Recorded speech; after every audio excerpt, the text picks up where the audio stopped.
बता दें कि लोकसभा चुनाव नजदीक है। ऐसे में भारतीय जनता पार्टी अपने संगठन को मजबूत करने के लिए कई कार्यक्रमों की रूपरेखा तैयार कर रही है और इसी क्रम में जनवरी के पहले पखवाड़े में 11 सदस्यीय बूथ टोलियों की बैठक होगी। बीजेपी समर्थक युवा मतदाता सम्मेलन आयोजित किए जाएंगे। बीजेपी अपने विस्तारकों को हरी झंडी दिखाकर 5 लोकसभा क्षेत्रों के लिए रवाना करेगी। जनवरी पहले पखवाड़े में श्री राम मंदिर प्राण प्रतिष्ठा को लेकर महत्वपूर्ण बैठक का आयोजन होना है। इसके बाद 4 जनवरी को संयुक्त मोर्चा पदाधिकारियों की बैठक होगी। 7 जनवरी को लोकसभा चुनाव की तैयारियों को लेकर बड़ी बैठक होनी है। 22 और 23 जनवरी को राष्ट्रीय पदाधिकारियों की बैठकें होनी है।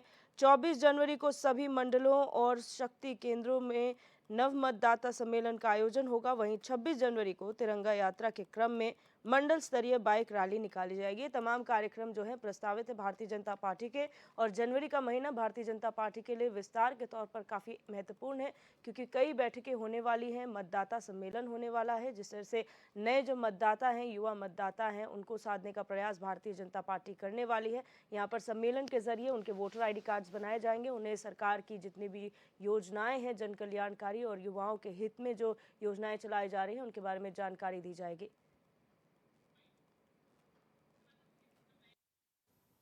लोकसभा की दृष्टिकोण से हमारी बैठक थी। पहले 2 दिन हमारे जो 70 के 70 विधानसभाओं के अंदर जो विस्तारक पूर्णकालिक जाने उनके साथ हमारा बैठना हुआ। उसके बाद हमारी 2 दिन की प्रदेश के पदाधिकारी प्रभारी और बाद में प्रदेश के हमारे जो प्रकोष्ठ बने उन प्रकोष्ठों के साथ पूरी पदाधिकारी बैठक हमारी रही है। मुख्य रूप से लोकसभा चुनाव केंद्रित बैठक थी। लोकसभा चुनाव की दृष्टि से लोकसभा की कार्य योजना के लिए हम लोग 7 तारीख को अपने सभी सांसद, हमारे पूर्व मुख्यमंत्री, हमारे मंत्रीगणों के साथ हम बैठक करने वाले हैं। लक्ष्मीकांत वाजपेयी जी राज्यसभा के सांसद और उत्तर प्रदेश के अध्यक्ष से उस बैठक में रहेंगे, हमारे दुष्यंत गौतम जी बैठक में रहेंगे। इससे पूर्व 4 तारीख को भिन्न भिन्न मोर्चों की हमारी अनेकों कार्यक्रम इस बीच आए हैं। मोर्चों की संयुक्त बैठक हम लोग 4 तारीख को यहाँ करने वाले हैं देहरादून के अंदर, और कार्यक्रमों की श्रृंखला हमारी जनवरी का माह, फरवरी मार्च तक के कार्यक्रमों से और हमारे ब्यूरो चीफ रोहित विक्रम सिंह हमारे साथ लाइव जुड़ चुके हैं इसी खबर पर। रोहित, जानकारी चाहेंगे। हमने पिछले कुछ समय में बात की किस तरह से 2024 की रणनीति भारतीय जनता पार्टी बना रही है, और अगर जनवरी महीने की बात की जाए, जो पखवाड़ा रहेगा, 15 दिन रहेंगे, क्या कुछ खास रहेंगे इन दिनों में और किस तरीके की बैठकें आयोजित होंगी?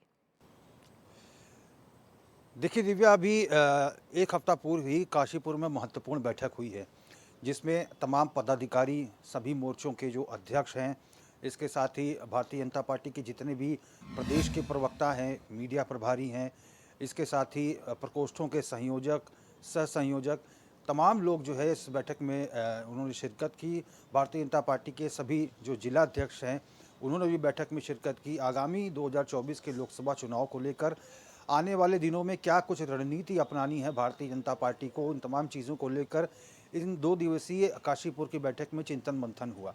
अब आज 3 जनवरी है और कल से जो भारतीय जनता पार्टी की तमाम बैठकें राजधानी देहरादून के प्रदेश मुख्यालय में शुरू हो जाएंगी।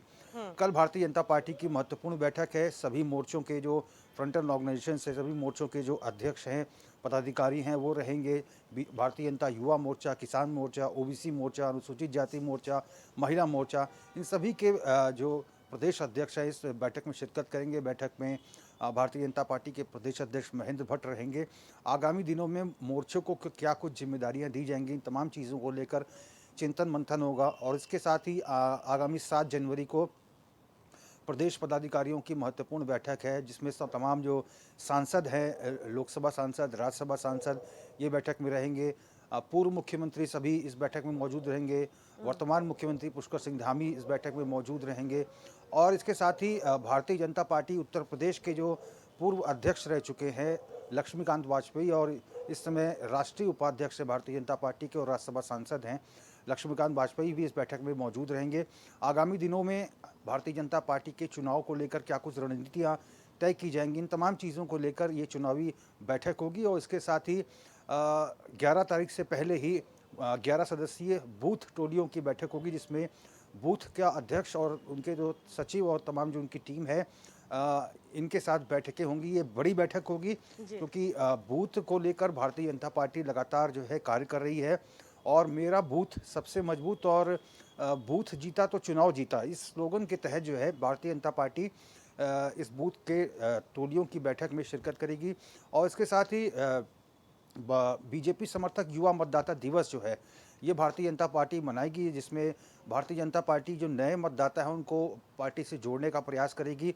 पूरे प्रदेश में ये अभियान चलाया जाएगा। उसके साथ ही जो नए युवा मतदाता हैं उनको भारतीय जनता पार्टी अपने पक्ष में करने का प्रयास करेगी और इसके साथ ही आगामी 23 और 24 जनवरी को राष्ट्रीय पदाधिकारियों की बैठक होगी, जिसमें आगामी दिनों में लोकसभा चुनाव में कौन कौन से पदाधिकारी, कौन कौन से बड़े नेता, केंद्रीय मंत्री, संगठन के बड़े नेता ये उत्तराखंड आएंगे, इसको लेकर रूपरेखा तय की जाएगी। और इसके साथ ही आगामी 25 जनवरी को, चूँकि राम मंदिर ट्रस्ट की ओर से सबसे पहला न्योता जो है उत्तराखंड को मिला है, क्योंकि 22 जनवरी को श्री राम मंदिर का, रामलला के मंदिर का उद्घाटन प्रधानमंत्री नरेंद्र मोदी करेंगे, तो उत्तराखंड ऐसा पहला राज्य होगा जिसको राम मंदिर ट्रस्ट की ओर से न्योता दिया गया है। क्योंकि ट्रस्ट में राष्ट्रीय स्वयंसेवक संघ के भी तमाम जो पदाधिकारी हैं वो हैं, तो 24 घंटे रहेंगे भारतीय जनता पार्टी के पास, उत्तराखंड भारतीय जनता पार्टी के पास। और यहाँ के जो तमाम लोग अयोध्या जाना चाहते हैं उत्तराखंड से, करीब 1500 से लेकर 2000 तक के टिकटों की बुकिंग जो है भारतीय जनता पार्टी ने फिलहाल ट्रेनों में कराई हुई है। 24 घंटे दर्शन के लिए मिलेंगे और इसको लेकर भी चिंतन मंथन किया जाएगा कि कौन कौन जा रहा है, कौन पदाधिकारी जाएगा, किसके नेतृत्व में सभी लोग किसके मार्गदर्शन में वहाँ पर दर्शन करेंगे और कैसे कैसे आएंगे। तमाम रूट के प्लान को लेकर चिंतन मंथन होगा। और इसके साथ ही चौथे चरण का जो भारतीय जनता पार्टी का ज्वाइनिंग का जो कार्यक्रम है ये भी जनवरी के अंतिम पखवाड़े में होगा।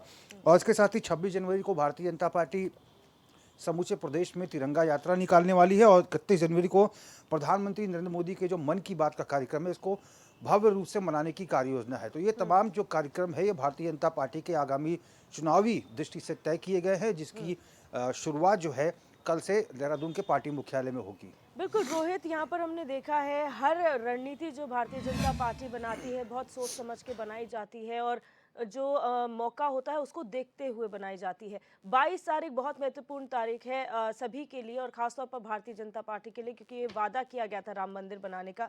लेकिन संतों का क्या इन्वॉल्वमेंट है? हमने अभी तक राम मंदिर की जितनी भी प्रक्रिया देखी है, जितने भी इन्विटेशंस देखे हैं, जितना भी लोगों से अपील देखी है, वो सिर्फ और सिर्फ राजनीतिक लोगों द्वारा की गई अपीलें हमने सुनी है।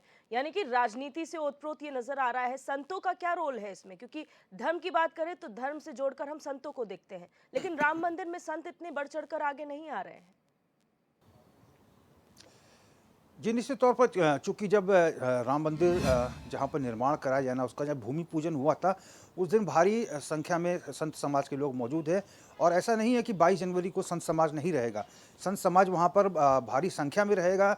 हरिद्वार से तमाम जो मठाधीश हैं, ऋषिकेश से तमाम मठाधीश हैं, इनको भी न्योता भेजा गया है। चूँकि अगुवाई जो है सरकार केंद्र में भारतीय जनता पार्टी की है, उत्तर प्रदेश में भी सरकार जो है भारतीय जनता पार्टी की, उत्तराखंड में भी भारतीय जनता पार्टी की है, तो ऐसे में इनिशिएटिव जो है उत्तर प्रदेश सरकार ने लिया है। और चूँकि प्रधानमंत्री नरेंद्र मोदी के हाथों इस रामलला के मंदिर का उद्घाटन होना है, तो निश्चित तौर पर एक व्यापक अभियान चलाया जा रहा है। घर घर तक रामलला के जो पूजित किए गए अक्षत हैं वो भारतीय जनता पार्टी के जो कार्यकर्ता है वो पहुंचा रहे हैं। सब जगह हम देख रहे हैं अक्षत के करीब 10-12 दाने हैं, वो घर घर तक पहुंचाए जा रहे हैं। एक निमंत्रण पत्र भी दिया जा रहा है जिसमें सभी को, उत्तराखंड वासियों को जो उनकी तय तिथि है उसके अनुसार ही अयोध्या आने का न्योता दिया जा रहा है। उसके साथ ही ये भी लिखा हुआ है उस पैम्पलेट में कि आप इसकी लाइव स्ट्रीमिंग भी देख सकते हैं। तो जगह जगह जो है बड़े LED स्क्रीन्स लगाए जाएंगे। राजधानी देहरादून में भी प्रदेश के जो तमाम भव्य मंदिर हैं वहाँ पर LED स्क्रीन्स लगाई जाएगी और इस ऐतिहासिक पल का जब श्री रामलला के मंदिर का उद्घाटन होगा उसको सभी लोग देख सके। तो ये पूरे देशव्यापी स्तर पर अभियान चल रहा है। हालांकि कमान जो है भारतीय जनता पार्टी के हाथों में ही है। अच्छा, कार्यक्रमों की बात हम भारतीय जनता पार्टी की कर रहे हैं, लेकिन अगर सत्ता पक्ष की बात करें और विपक्ष पीछे रह जाए तो ऐसा कम ही होता है। यहाँ पर हम देख रहे हैं कांग्रेस बहुत पीछे नजर आ रही है हर मोर्चे पर, चाहे कार्यक्रमों की बात की जाए, बैठकों का दौर अगर कहा जाए। और कांग्रेस से जब ये बात कही जाती है तो कहते हैं हमारी रणनीति नहीं है, जैसा बीजेपी काम करती है हम उस तरीके से नहीं कर सकते, हमारी परिपाटी अलग है। लेकिन क्या आज के मौजूदा वक्त में परिपाटी अलग होना नुकसान नहीं देगी कांग्रेस को? देखिए, कांग्रेस निश्चित तौर पर बहुत पीछे चल रही है। ऐसा लग ही नहीं रहा है कि प्रदेश में विपक्ष जैसा कोई राजनीतिक दल है।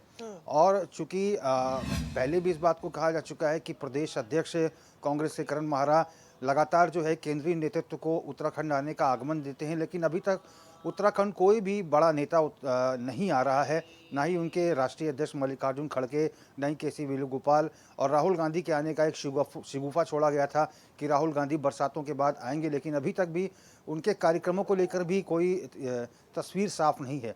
तो निश्चित तौर पर हताशा का माहौल, निराशा का माहौल है। और जिस तरह से भारतीय जनता पार्टी में रोस्टर के अनुसार चाहे चुनाव हो या ना हो, हर महीने कोई ना कोई केंद्रीय मंत्री, संगठन से बड़ा नेता उत्तराखंड आता है। और अब ये संख्या बहुत ज़्यादा बढ़ गई है। लगातार जो है पीएम मोदी आ रहे हैं, गृह मंत्री आ चुके हैं, धर्मेंद्र प्रधान आ चुके हैं, संगठन राष्ट्रीय महामंत्री बीएल संतोष और तमाम बड़े नेता आ रहे हैं। लक्ष्मीकांत वाजपेयी जो कि राज्यसभा सांसद हैं, राष्ट्रीय उपाध्यक्ष है, वो 7 तारीख को आएंगे। तो भारतीय जनता पार्टी चुनावी दृष्टि से, तैयारियों की दृष्टि से, सम्मेलनों की दृष्टि से और आगे आने वाली रणनीति को लेकर चिंतन मंथन की दृष्टि से बहुत आगे है। बिल्कुल रोहित, बहुत शुक्रिया हमारे साथ जुड़ने के लिए और तमाम जानकारियां साझा करने के लिए।